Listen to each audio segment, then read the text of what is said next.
తాకట్టులో ఉన్న బంగారం అమ్మాలనుకునే వారి ఇన్ఫర్మేషన్ ఇస్తే దాని వాల్యుయేషన్ బట్టి మీకు కమిషన్ కూడా ఇస్తుంది గోల్డ్ హబ్. గుడివాడ మాజీ ఎమ్మెల్యే కొడాలి నాని చాలా ఘోరంగా ఆ నియోజకవర్గంలో ఓడిపోయారు. మనందరికీ తెలుసు ఆ పార్టీ 11 స్థానాలకు పరిమితమైంది. ఇలాంటి వాళ్ళందరూ కూడా ఓడిపోయారు. ఎందుకు ఓడిపోయారు? 11 స్థానాలకే వైఎస్ఆర్ కాంగ్రెస్ పార్టీ ఎందుకు పడిపోయింది అంటే, గత ప్రభుత్వం అసలు అభివృద్ధిని పూర్తిగా అటకెక్కించేసింది. ప్రజల్ని అసలు పట్టించుకోలేదు. ఆ కారణంగానే కొడాలి నాని కావచ్చు, వల్లభనేని వంశీ కావచ్చు, ఆ పార్టీకి సంబంధించిన మంత్రులు కావచ్చు, అందరూ ఓడిపోయారు. కానీ ఎవ్వరు మారినా సరే నేను మాత్రం మారను అని కూర్చుంటున్నారు కొడాలి నాని గారు. కొడాలి నాని గారు అప్పుడు ఏవైతే బూతులు మాట్లాడారో, అప్పుడు ఏదైతే చంద్రబాబు నాయుడు గారి మీద, లోకేష్ మీద, పవన్ కళ్యాణ్ మీద ఎట్లా వ్యవహరించారో మళ్ళీ ఆ పద్ధతుల్నే కొనసాగిస్తున్న పరిస్థితిగా ఉంది. ప్రజలు కర్రు కాల్చి వాత పెట్టినా చీపో అని చెప్పి వద్దన్నా సరే కొడాలి నాని గారిని ఓడించారు. అసలు నియోజకవర్గంలో చాలా ఘోరంగా ఓడిపోయారు కొడాలి నాని గారు. ఈ పరిస్థితి ఎందుకు వచ్చింది?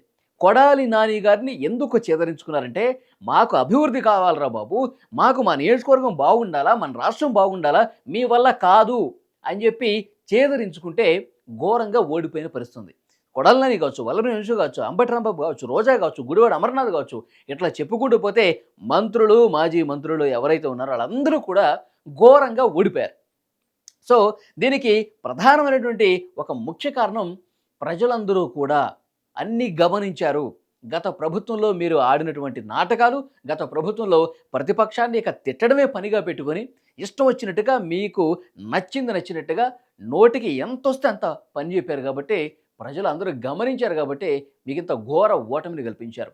సరే, ఎలాంటి తీర్పు ఇచ్చినా సరే మాకేంటి సంబంధం, మేము మాలాగానే ఉంటాం, మేము మారం, ప్రజలకు మంచి మాకు అవసరం లేదు, మళ్ళీ మేము తిడతామంటే ప్రజలు ఇప్పుడు 11 స్థానాలు ఇచ్చారు, మీకు ఘోరంగా ఓడిపోయారు. ఈసారి సింగిల్ డిజిట్కే పరిమితమైన ఆశ్చర్యపోవాల్సిన పని లేదు. సో అలాంటి సిచ్యువేషన్ కూడా ఉంటుంది. సో ఇప్పటికైనా మీరు బుద్ధి తెచ్చుకొని మారి మీ భాష మీద కొంచెం మీరు గౌరవంగా మాట్లాడితే మీకు గౌరవంగా ఉంటుంది. తర్వాత మీ పార్టీ కూడా మంచి జరుగుతుంది భవిష్యత్తులో మీరు మంచిగా ఉంటే. కానీ లేదు, మా పద్ధతి ఇదే, మేము ఈ రకంగానే ఉంటాం, మళ్ళీ ఇట్లాగే తిట్లు అందుకుంటాం అనుకుంటే ప్రజలు మిమ్మల్ని ఆదరించే పరిస్థితి లేదు.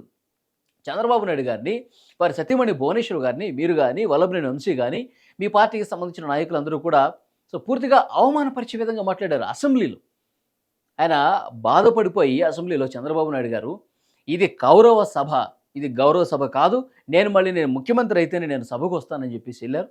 అనుకున్నది సాధించారు, ముఖ్యమంత్రిగా సభలో అడుగుపెట్టారు. ఇప్పుడు మీలాంటి వాళ్ళందరూ కూడా మళ్ళీ చంద్రబాబు నాయుడు గారు హామీలు ఇచ్చారు, దాన్ని ఇంకా ఇప్పుడే కదా ఎమ్మెల్యేగా ప్రమాణ స్వీకారం చేసింది, ఇంకా అసలు రాష్ట్రంలో ఏం జరిగింది, 5 సంవత్సరాల పాటు ఎలాంటి విధ్వంసం జరిగింది, అమరావతి ఎట్టుందిరా బాబు, పోలవరం ఎట్లా చేశారు, నాశనం చేశారు, ఇవన్నీ చూసుకొని ఇప్పుడే కదా సర్దుకుంటుంది. ఇంకా సూపర్ 6 అవి చెప్పారు, ఇవి చెప్పారు, అమలు చేయండి అంటే మీరు చేసిన విధ్వంసం చక్కబెట్టడానికి కొన్ని నెలలు పడుతుందంట. మీరు మొత్తం ఖజానా ఊడ్చేసి 10 లక్షల కోట్ల రూపాయలు అప్పులు చేసిన పరిస్థితుంది. అన్నీ సర్దుబాటు చేసుకోవడానికి 6 నెలలు పడుతుంది. అయినప్పటికీ కూడా ప్రజలకు ఇచ్చిన హామీలను అమలు చేసేందుకు శాయశక్తులా కృషి చేస్తామని చంద్రబాబు నాయుడు గారు చెప్తున్నారు. మీరు అధికారంలో ఉన్నప్పుడు చంద్రబాబు నాయుడు గారిని, లోకేష్ గారిని, ప్రతిపక్ష సంబంధించిన నాయకులందరినీ కూడా నోటికి ఎంత వస్తే అంత తిట్టారు కదా. అంటే పుట్టు కాంగ్రెస్ వాదో లేకపోతే వైఎస్ఆర్ కాంగ్రెస్ పార్టీలో రాజకీయ అరంగేట్రం చేసిన వాళ్ళు అంటే ఒక అర్థం ఉంటుంది. సరే, వాళ్ళు ఏదో తెలియక మాట్లాడారులే, అవగాహన లేక మాట్లాడారులే అనుకోవచ్చు. కానీ తెలుగుదేశం పార్టీ మిమ్మల్ని ఆదరించి మీకు మొదటిసారిగా టికెట్ ఇచ్చి గెలిపించిన చంద్రబాబు నాయుడు గారిని మీరు తిట్టిన పరిస్థితి ఉందంటే ప్రజలు ఇవన్నీ అందరూ గమనించారు. కాబట్టి ప్రజలు ఇవన్నీ చూసి వాళ్ళకి ఒక ఏవగింపు కలిగింది మీ మీద. ఇలాంటి వాళ్ళన, ఇలాంటి అలగా మనుషుల్లా మనం రాజకీయాల్లో ఆదరించింది, ఇలాంటి వాళ్ళని మనం గెలిపించిందని చెప్పి ప్రజలు వాళ్ళకు వాళ్ళు సర్ది చెప్పుకొని మీకు వ్యతిరేకంగా ఓటేశారు. కాబట్టి మీకు ప్రస్తుతం ఇలాంటి సిచ్యువేషన్ ఉంది. సో కొడాలి నాని కావచ్చు, ఇంకొకరు కావచ్చు, ఎవరైనా సరే రాజకీయాలు ప్రజలకు ఉపయోగపడే విధంగా చేస్తే ఆదరిస్తారు తప్పించి ఇట్లా బూతులతోనో అసలు ప్రజలకు ఇది ఏమాత్రం సంబంధం లేని విషయాలన్నీ కూడా మీడియాతో వాళ్ళని తిట్టడం కోసమే. ఇప్పుడు జగన్మోహన్ రెడ్డి గారు ఆదేశాలు ఇచ్చారు, మేము తిడతాం, జగన్మోహన్ రెడ్డి గారు అది చెప్పమన్నారు, మేము చెప్తాం. సో ఇదే పంథాను మళ్ళీ కొనసాగిస్తే కనుక ఇప్పుడు వచ్చిన సీట్లు కూడా మీకు రావు. సో ఇప్పటికైనా బుద్ధి తెచ్చుకోవాల్సిన అవసరం కనిపిస్తోంది.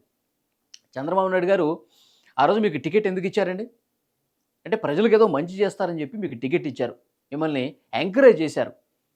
అసలు నారా వారి కుటుంబం, నందమూరి కుటుంబం లేకపోతే అసలు మీరు రాజకీయాల్లో ఉండేవాళ్ళ, మీరు కానీ, వల్లభనేని వంశీ కానీ, జూనియర్ ఎన్టీఆర్, తర్వాత వారి తండ్రి నందమూరి హరికృష్ణ గారు, వీరు ప్రోత్సహించడం వల్లే కదా చంద్రబాబు నాయుడు గారు మీకు టికెట్ ఇచ్చారు.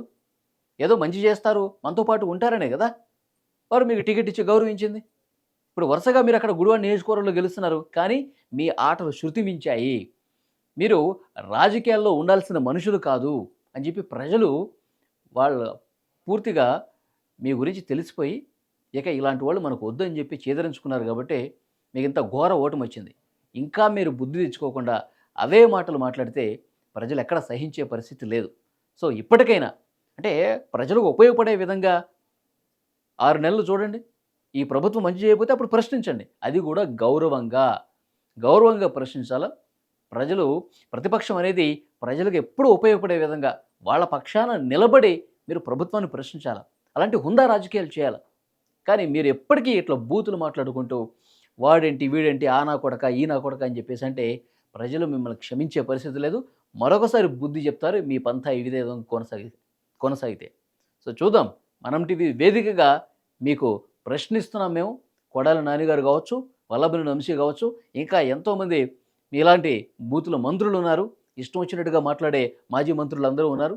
సో వాళ్ళందరూ కూడా మనం టీవీ వేదికగా ఒక హెచ్చరిక చేస్తున్నాం. ఇప్పటికైనా మీరు బుద్ధి తెచ్చుకొని హుందా రాజకీయాలు చేస్తే బాగుంటుంది. లేదంటే ప్రజలన్నీ గమనిస్తారు.